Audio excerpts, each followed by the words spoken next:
that determines whether or not we need yet another dose of austerity to get our debt burden down to where we want it to be.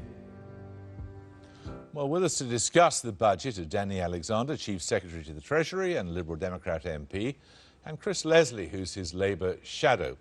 Can we talk about pensions first off? How many pensioners do you reckon are going to run out of money as a consequence of these changes? I suspect not very many. I think that one of the main reasons why we can go ahead with this change now is because, as a coalition government, we've introduced the new single-tier pension. It clears away the morass of means testing that existed under Gordon Brown. It means that from 2016 every pensioner will have a basic pension from the state that keeps them out of poverty. And look, I think the people who save for retirement, people who've built up a pension pot, are responsible people who the state should trust to make the right choices for themselves. They couldn't they? They could just blow the whole thing on a couple of holidays. I think that's unlikely, but it is possible that someone could do that, but that would be to their own detriment. And of course, if they chose to do that, they'd potentially be taking rather a large pension pot in one go, and therefore paying more tax as well. Presumably you... Oh, so that makes it all right, does it? No, but you did some research on this before you made the change. But it's the evidence from other countries shows that people, in general terms, don't do that. Did you research it? Yes, of course we did. But some people might choose to take their pension pot in one go, use it, perhaps some of it to pay off a mortgage. They might decide to draw it down in different lumps. Some people might buy a partial annuity, which may be a better choice for them. I suspect a lot of people will still buy annuities, incidentally, but it will also help to make the market more competitive. One of the concerns has been that the annuity market isn't serving people as well as it could do, or being as competitive as it could be. Let's look at the state of the economy generally. Your very distinguished colleague, Vince Cable, thinks it's the wrong sort of recovery. Well, I'm not sure that is what he thinks. Well, he thinks it's based upon consumer spending and house price inflation. Well, I think is that a healthy basis for recovery? I think it is the way that most recoveries get going. It is the right start for the recovery. Actually, a large component of this recovery isn't driven by those things. It's driven by manufacturing, it's driven by trade. It's not driven by productivity improvement, is it? No, it isn't yet. Why is that? And it's one of the things I've been saying for the last 6 months or so, is that 2014 has to be the year when we see business investment really get going. It's one of the reasons why in this budget we have taken steps to increase capital allowances, support energy-intensive businesses, to encourage businesses to invest, because it's that which will help productivity to improve. And of course, it's only with a strong recovery, with rising productivity, that we can really secure better living standards for British people. And without that improvement in productivity, we're not going to see an improvement in living standards, are we? That's why it's so important to do the things we've done today. But we haven't seen it so far, have we? Well, we actually, the figures today do suggest some improvement, but there's still a long way to go. I mean, the OBR forecast today, building on the recent data of improving business investment, suggests business investment is likely to pick up. But we're not resting on our laurels waiting for the forecast to happen. We're doing things to support exporters to grow. The big changes today to the export finance regime, big changes to the tax allowances for businesses to invest in plant and machinery, extra incentives for businesses to take on apprentices to improve the skills of their own workforce, all things that help our recovery to be more sustainable. Very well, but the Office for Budget Responsibility says that exports aren't going to increase. Well, we're working as hard as we can to ensure that we do expand our exports. Our exports to emerging markets have risen by 23% since we came into office. Our exports to EU countries, which is the largest share of our exports, has been less because of the problems in the Eurozone. But I do think that as the Eurozone gets going, which I hope it will, I don't know that it will, that we'll see our exports to Europe expand too.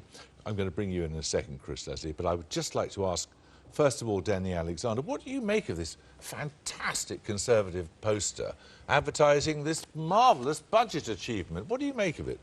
I thought it was. I thought it was a spoof at first. It's just pretty extraordinary. It's a very. That's your budget they're talking about. Well, it may be our budget, but it's their words.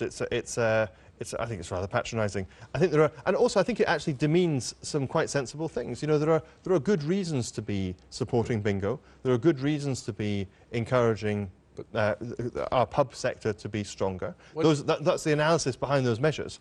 This is I don't know if it's a tweet to try and prove Michael Gove right in 1 second, but it's an extraordinary thing to do. The Treasury have been tweeting this as well. I mean, they're also under the impression this is what proles do. Well, I'm not quite sure how to respond to that, Jeremy, because the whole point of the budget is to say there are many ways in which the government can help to help people with the pressures that they're under and that we're all under. And I think the most important measure in the budget is the increase in the income tax personal allowance. That's what we have been championing as Liberal Democrats today. That's the thing that we've been celebrating. And this language, well, that's for Grant Shapps to justify. What do you make of it? Well, what better example of an out-of-touch government could you have than when they start patting people on the head and saying what they would like? And I think it is quite astonishing, but we kind of know, don't we, that is the sort of view that David Cameron and George Osborne have about pay bingo more working cheaply people. and drink beer more cheaply. That's good, isn't it? Well, I suppose, you know, if you have 300 pints of beer, then you could get one for free on the penny off basis. But quite honestly, the thing that was wrong with this budget was what was missing, and what was missing was any action on the cost of living pressures that people are facing. And you've been talking a little bit about pensions and savings changes. Real growth in incomes coming up. That is going to prices are still exceeding those, and the problem that we've got is we've had this record period. Your cost of living argument. For most people, life is getting a lot harder, and for such a prolonged period, a record period, 44 out of the last 45 months when David Cameron's been Prime Minister, earnings have not been able to keep pace with prices. How many times do you think in the 120 pages of the Budget Red Book cost of living was mentioned? Not once. And the reason is they just don't understand it. Mentioned once, that was productivity.